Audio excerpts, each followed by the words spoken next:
bagus ya teman-teman. Kami dari kelompok 7 di Alkas dan 2 akan mengajak kalian semua nih untuk berkunjung ke Museum Teks Proklamasi. Saya Mezla absen 16. Saya Naira absen 25. Saya Azandra absen 6 dan saya Ikri absen 7.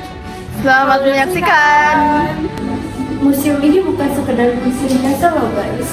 Pada tanggal 16 Agustus 1945, Bung Karno, Bung Hatta, dan Ahmad Subarjo datang untuk merumuskan teks proklamasi kemerdekaan. mereka memfasilitasi lima pelaksanaan mereka untuk merumuskan teks proklamasi tersebut. Ruangan ini merupakan ruang perumusan. Di ruangan ini merupakan tempat peristiwa sejarah yang pertama dalam persiapan perumusan naskah proklamasi. Di ruang ini pada tanggal 16 Agustus 1945 sekitar pukul 22 waktu Indonesia Barat, Bung Karno, Bung Hatta, dan Ahmad Subarjo tiba di rumah Laksamana Maeda sekolah dari Namasemi. Maeda memberitahukan pesan Bulsekan atau pemerintah militer Jepang pada mereka.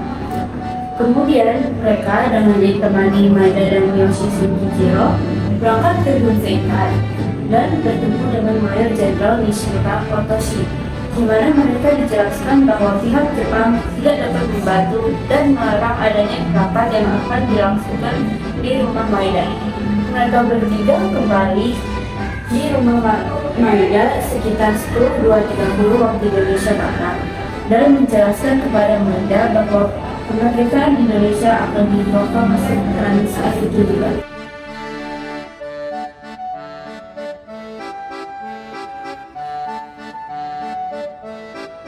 Bung Karno, Bung Hatta, dan Ahmad Subarjo memasuki ruang makan pada pukul 3 pagi pada tanggal 17 Agustus 1945. Bung Karno memulai mempersiapkan draft naskah proklamasi. Bisa dilihat di situ ada naskah.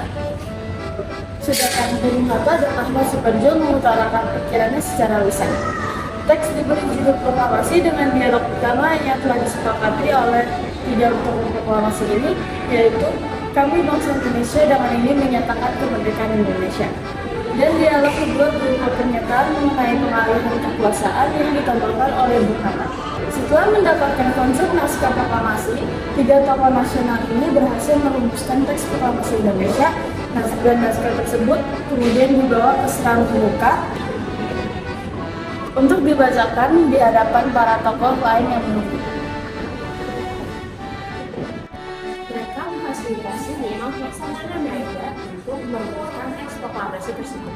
Nah, setelah konsep naskah proklamasi disetujui oleh hadirin, Bung Karno meminta Sayuti Melik untuk mengetik teks naskah proklamasi.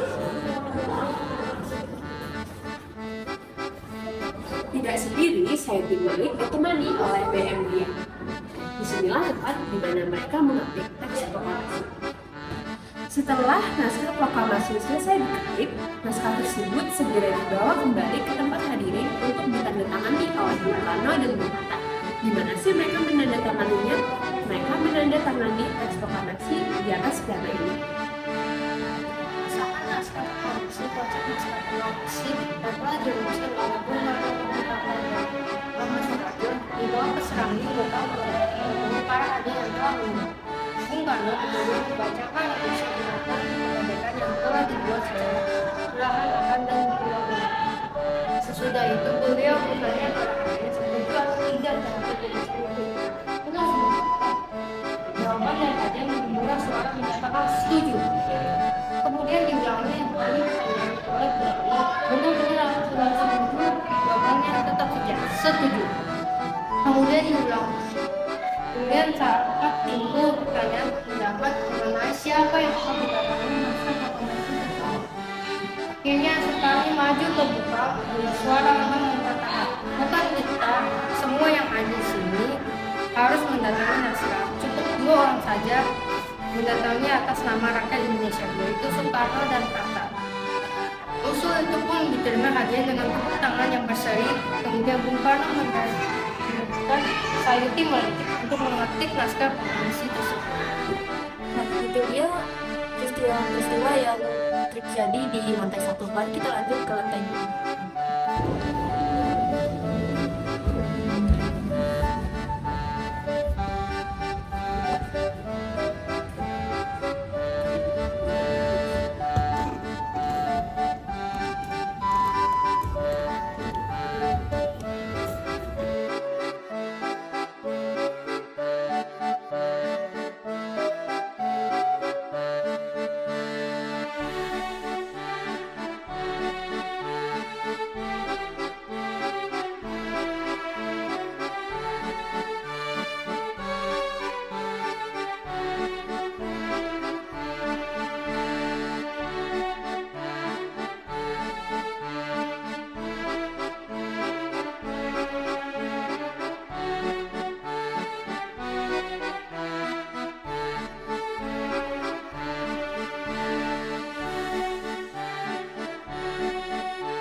Sekian dari kami. Terima kasih sudah menyaksikan. Dadah.